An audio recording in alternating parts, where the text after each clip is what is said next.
Not at all unreasonable to think of God the Father as the spirit that arises from the crowd that exists into the future, right? And we talked about that in relationship to the idea of sacrifice, at least a little bit, or we're going to. You make sacrifices in the present so that the future is happy with you. And the question is, what is that future that would be happy with you? And the answer to that is, it's the spirit of humanity. That's who you're negotiating with, because you make the assumption that if you forego impulsive pleasure and get your medical degree, that when you're done in 10 years and you're a physician, humanity as such will honor your sacrifice and commitment and open the doors to you, right? So you're treating the future as if it's a single being, and you're also treating it as if it's something like a compassionate judge. You're acting that out.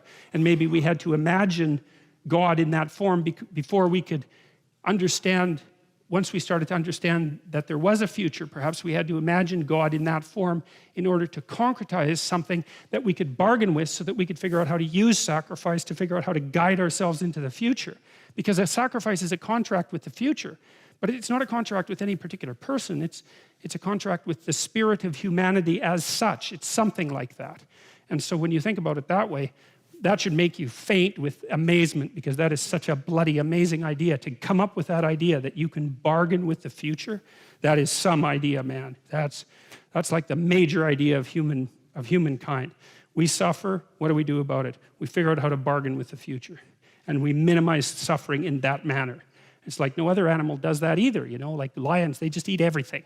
I think a wolf can eat 40 pounds of meat in a single sitting. Right? It's like there's some meat, eat it. It's like not like save some mammoth for tomorrow. That's not a wolf thing, man.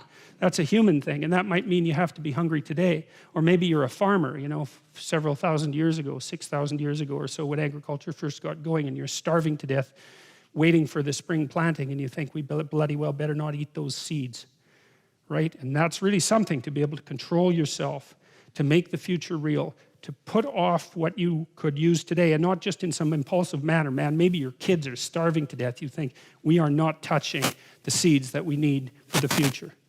And for human beings to have discovered that, and then to also have figured out that we could bargain with the future, it's like, man, that's something. And I think that the stories that are laid out in this book actually describe, at least in part, the process by